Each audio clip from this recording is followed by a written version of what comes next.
Olá, amigas e amigos, estamos começando mais um programa Saúde e Companhia. Esse programa é apresentado por mim, Renato Silva, professor da Faculdade de Medicina e chefe da Unidade de Transplante de Fígado do Hospital de Base. E pelo professor Domingo Marculino Braille. O professor Braille é professor emérito da FAMEP, da Unicamp, e uma pessoa que não precisa apresentar, que tem feito muita falta, que ultimamente ele está se recuperando de uma pequena cirurgia e logo estará conosco aqui, abrilhantando esse programa, que a sua ausência é muito sentida por todos nós. E por que esse programa chama Saúde e Companhia? Porque nós sempre temos aqui na bancada alguém que vem trazer informações de sua especialidade para você cuidar melhor de você, da sua saúde e de tua família. Hoje nós temos aqui a doutora Flávia Funes. Ela é filha de uma tradicional família de médicos de Rio Preto, formou-se no Rio de Janeiro, fez residência médica, de clínica médica aqui em São José do Rio Preto, e endocrinologia no Rio de Janeiro. E hoje ela é uma aluna de pós-graduação, desenvolvendo o seu mestrado na Faculdade de Medicina de São José do Rio Preto, sob a orientação da professora Rita Silva. Flávia, você escolheu fazer medicina, foi por decantação familiar ou isto nasceu com o tempo? Na verdade, um pouquinho de tudo, né? Quando eu era pequena, meu pai já me levou, eu fui assistir cirurgia lá na maternidade, antigamente. Eu pensei inicialmente em fazer veterinária, mas aí no final acabei fazendo medicina e me apaixonei. Mas qual foi esse tempo que você decidiu fazer medicina? Porque se você fosse pelo teu pai, tu seria cirurgiano, né? Não, eu resolvi fazer medicina no terceiro ano, para falar a verdade. No terceiro ano do colegial mesmo que eu falei, não, vou fazer medicina mesmo. Meu pai ficava, se você vai cuidar de bicho, cuida de gente, que é melhor. Mas eu não achei que eu ia gostar tanto, eu gostei, mas só na faculdade mesmo que eu resolvi fazer endocrinologia. Antes disso, eu não sabia bem o que eu queria dentro da medicina. Eu sabia que eu não queria cirurgia porque eu achava a cirurgia muito cansativo, demandando muito tempo, né? Eu tinha exemplo do meu pai e da minha mãe em casa. Eu queria alguma coisa que eu tivesse um pouquinho de final de semana livre. E cirurgia acaba sendo... Meu pai passava a visita no sábado de manhã, no sábado à noite, domingo de manhã, domingo à noite. Aí eu acabei escolhendo uma coisa um pouquinho mais light. Claro, ela está falando do Dr. Milton Funes, né, que é um cirurgião, aqui todo mundo conhece, em São José do Rio Preto, e da doutora Marília Funes. Marília era anestesista, hoje ela não pratica mais anestesia, é especialista em dor, é isso? Ela é especialista em dor, ela fez, quando eu estava na faculdade, o curso de acupuntura e dor, e eu acho que mesclou bem com a anestesia, né, que ela sabe mexer bem nessa parte, e é muito legal, eu faço de vez em quando, é bom fazer acupuntura.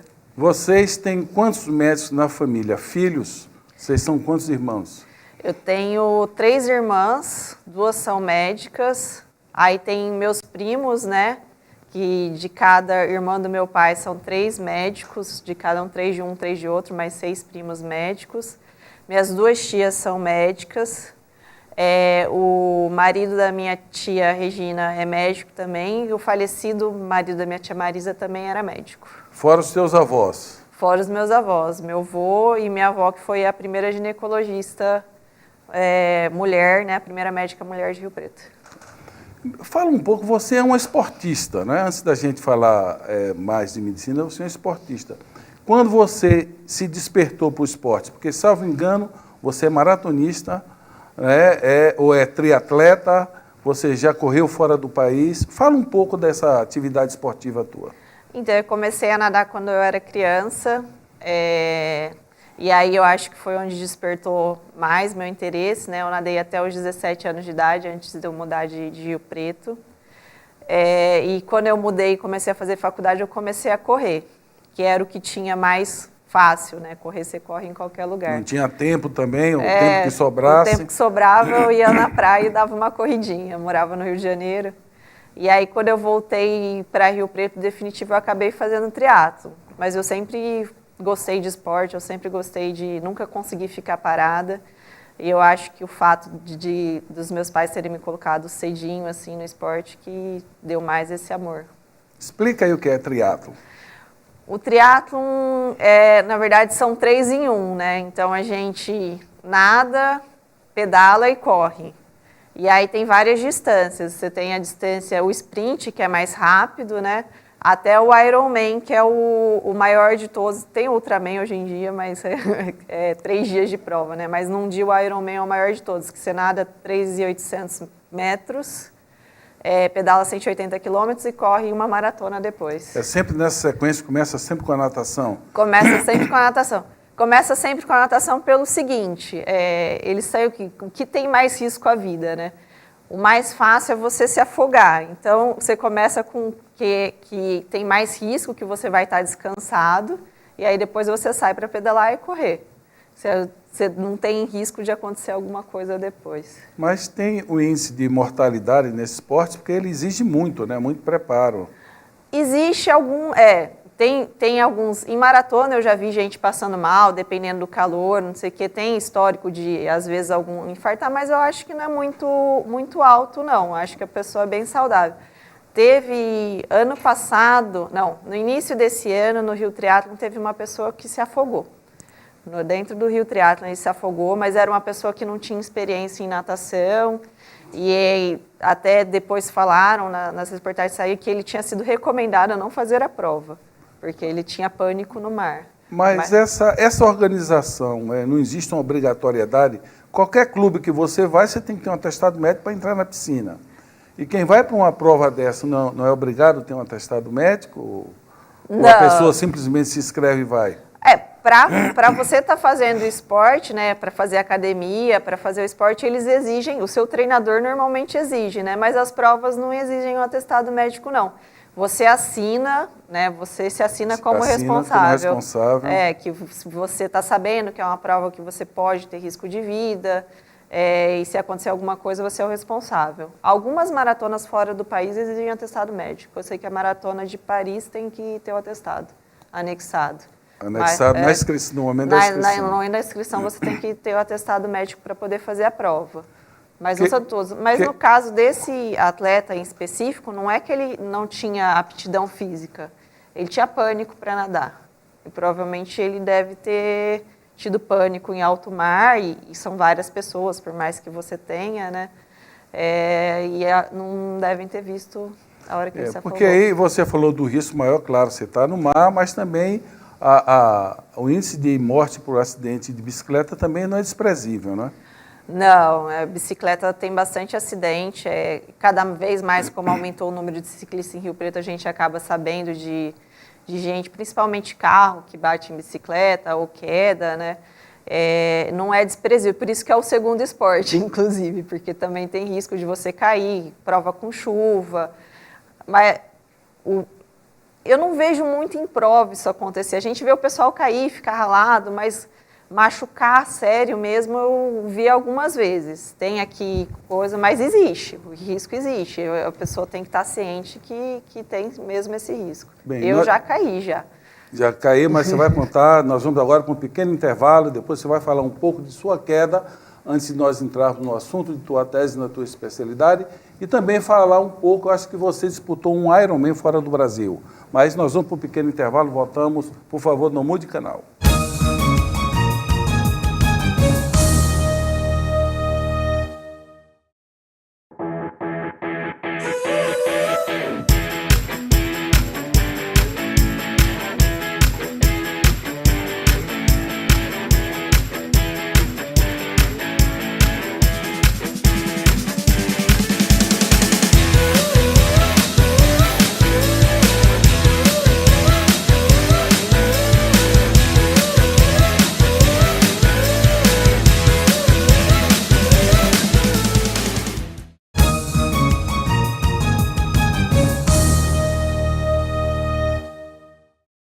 Olá, amigas e amigos, estamos voltando com o segundo bloco do programa Saúde e Companhia, hoje com a presença da doutora Flávia Funes. Ela contava um pouco da experiência dela de atleta, inclusive falando que ela já teve um acidente de bicicleta. E também eu gostaria que ela falasse a respeito da prova que você disputou no Havaí. Então, eu fiz o Mundial da Ironman no Havaí, foi em 2014. Para fazer essa prova, você tem provas classificatórias, né? No caso, eu fiz uma Ironman em Florianópolis, e aí eu me classifiquei para o Mundial.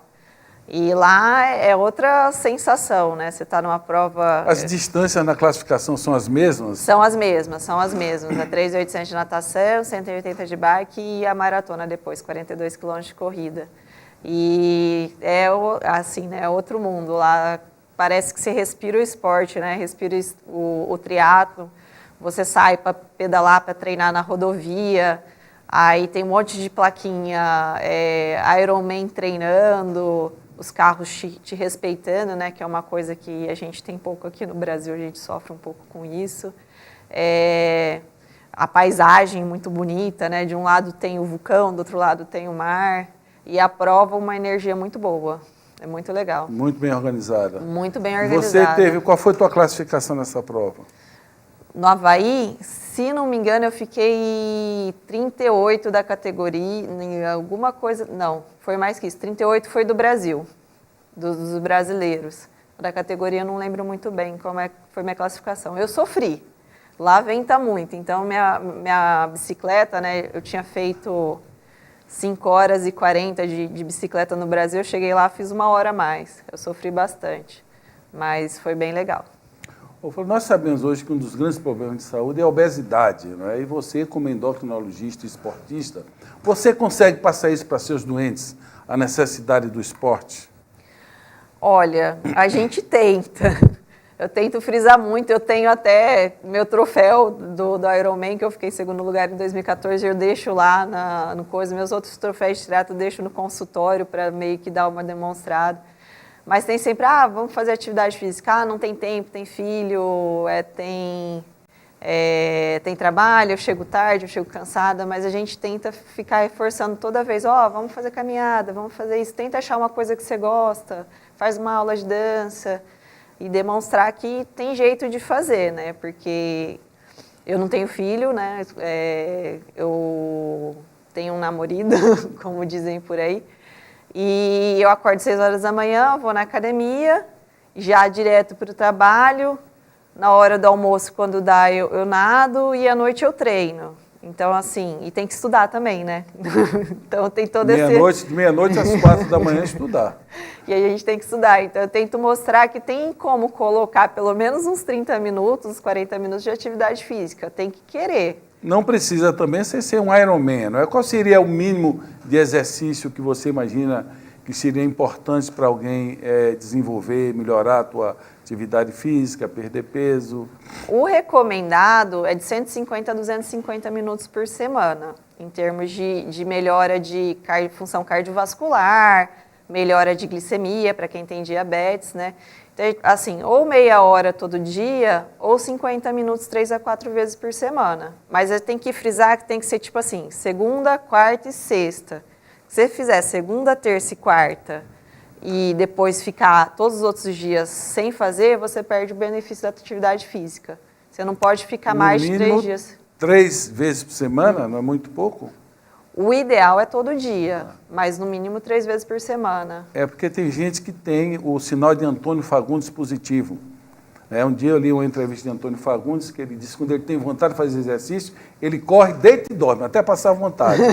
Então, tem pessoas que você não consegue convencer realmente da prática do esporte, que é fundamental, principalmente nesse mundo que nós estamos com obesidade crescente, diabetes aumentando, e nós precisamos realmente convencer os nossos pacientes que a atividade física faz parte de um tratamento. E você está participando de um projeto agora, não é?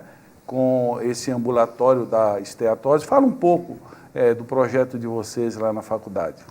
Então, a gente tem o ambulatório de esteatose hepática, né? E a gente está tentando implementar um projeto de atividade física até programada, ensinada. A gente tem o educador físico para que ele tenha o tempo para ensinar a fazer as atividades físicas, até em casa mesmo, quem não pode ir lá fazer. Com a nutricionista para orientar a dieta e com avaliação minha como endocrinologista e da doutora Rita, porque nesses pacientes, né, que têm a gordura no fígado, que é a esteatose hepática, o tratamento principal é a perda de peso. Para você melhorar, você tem que perder 7 a 10%. Então, assim, não precisa ficar magro. Se você pesa 100 quilos, você vai perder 10 quilos, já vai melhorar.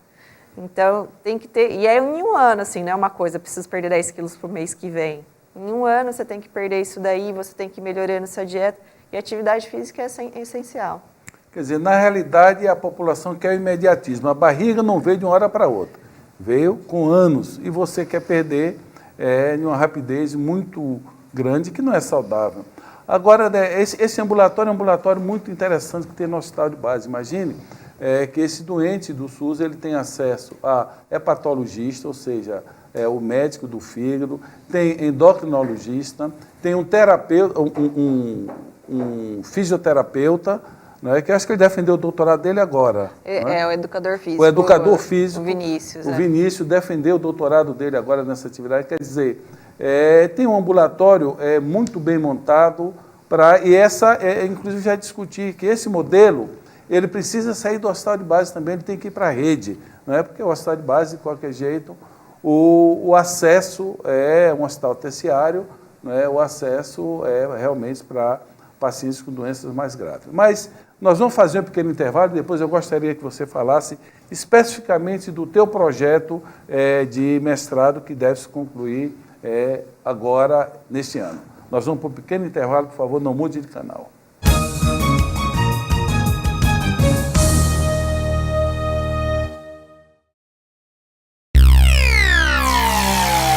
A AmplitudeNet é uma empresa dinâmica e arrojada capaz de oferecer soluções completas e inovadoras nos segmentos de informática, telecomunicações, segurança e tecnologia da informação. AmplitudeNet, o melhor da tecnologia em um só lugar.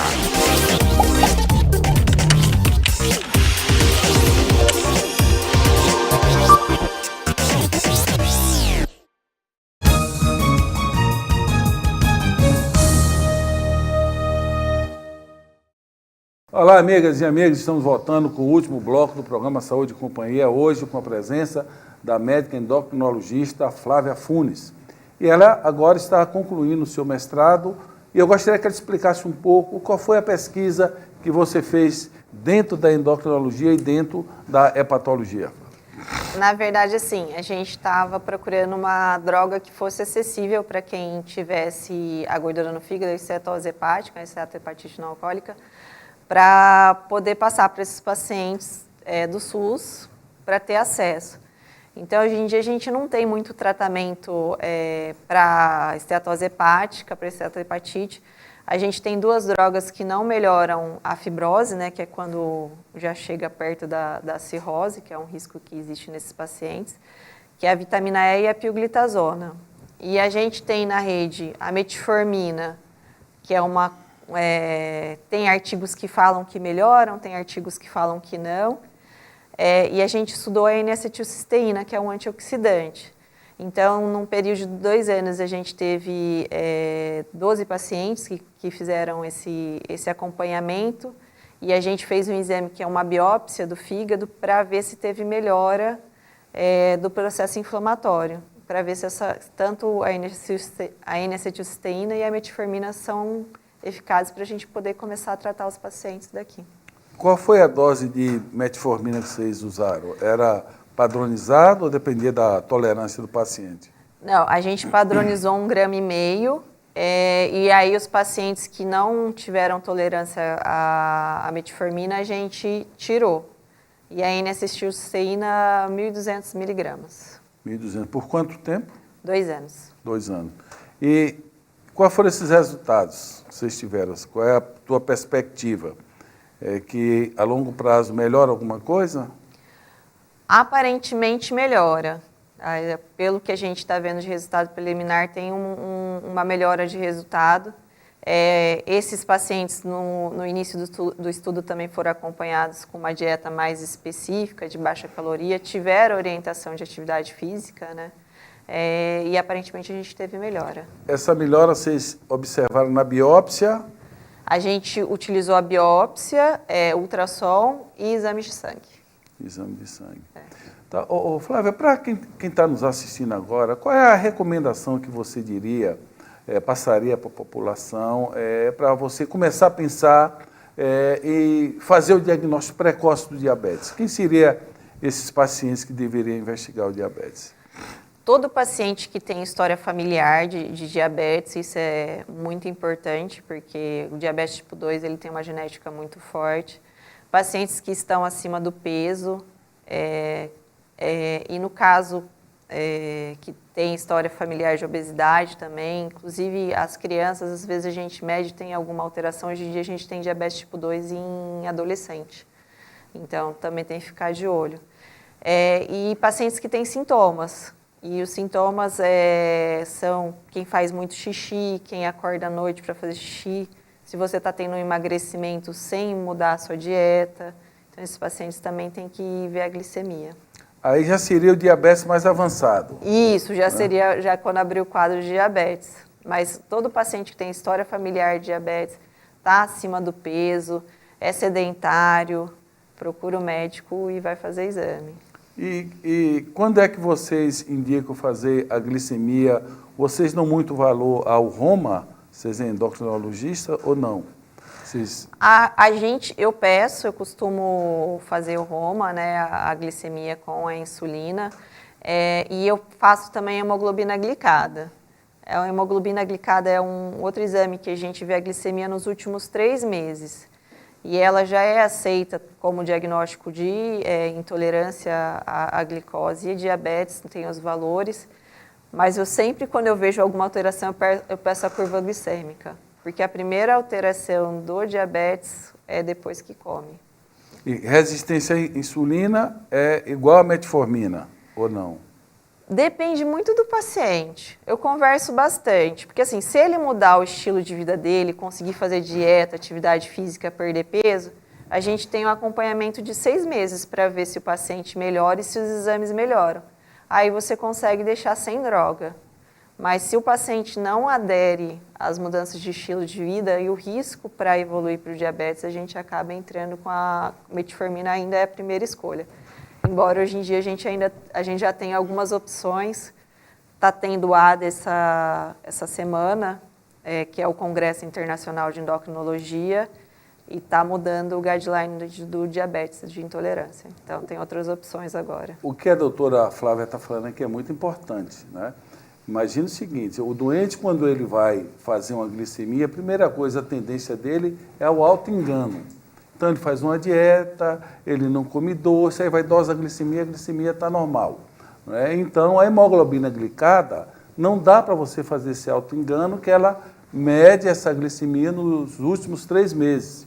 E a resistência à insulina também é extremamente importante, o médico pedir, principalmente quem tem obesidade, que ela falou, obesidade, que tem história familiar, você medir a resistência à insulina, que é uma conta que o médico faz com a glicemia e a insulina, e com a clínica, com o exame do médico, ele já pode decidir entrar com medicação ou não. Mas a grande mensagem aqui é a perda de peso, né? Que isso é fundamental. Isso, perda de peso, de início 10%, não é de um dia para o outro, é um acompanhamento clínico, é uma mudança, é para o resto da vida, não é uma dieta louca que você vai fazer em 30 dias, então é uma mudança de estilo de vida para você levar isso para o resto da sua vida, do início que você começa o tratamento até a hora que você estiver lá no seu leito de morte.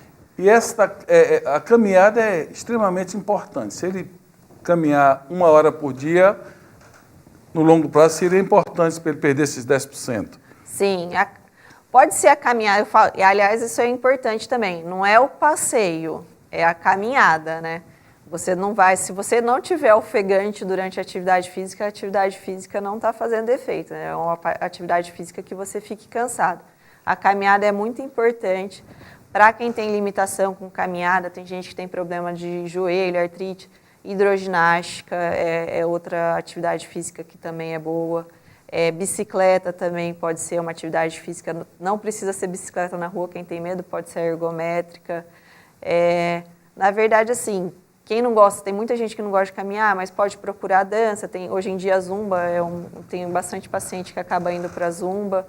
O importante é você se mexer. Mas você falou uma coisa interessante, a dança, né? Zumba, não sei se todo mundo vai aguentar zumba, mas de qualquer jeito você ir dançar. Primeiro, a atividade é muito importante, né? Prazerosa, né? E também ajuda a perder peso. Então, tem várias maneiras para quem quer perder peso. Começa comendo menos, né? Você não precisa comer muito. Sempre que você come muito, sai estômago distendido, aí que vai o excesso vai ser acumulado. Então, procura chegar na mesa sem muita fome, que isso aí faz com que você tenha uma qualidade de vida melhor. Flávio, nós estamos chegando no final do programa. Deixa uma mensagem para o nosso telespectador, por favor. Bom, gente, só para lembrar, o importante é você mudar a sua vida, viver sua vida mais saudável. Acaba sendo uma vida mais prazerosa. Comer é gostoso, todo mundo gosta, mas a gente não precisa exagerar. Como o doutor falou, sempre sair com um pouquinho de fome e aí ter uma vida mais saudável e mais feliz. Bem, gostaria de agradecer a presença da doutora Flávia Funes. E essa semana teve esse julgamento aí, ficou uma frase na minha cabeça do ministro Barroso, que ele disse que a corrupção privilegia os espertos, né, enquanto a ausência de corrupção privilegia os bons. Paz e saúde, boa semana para todos.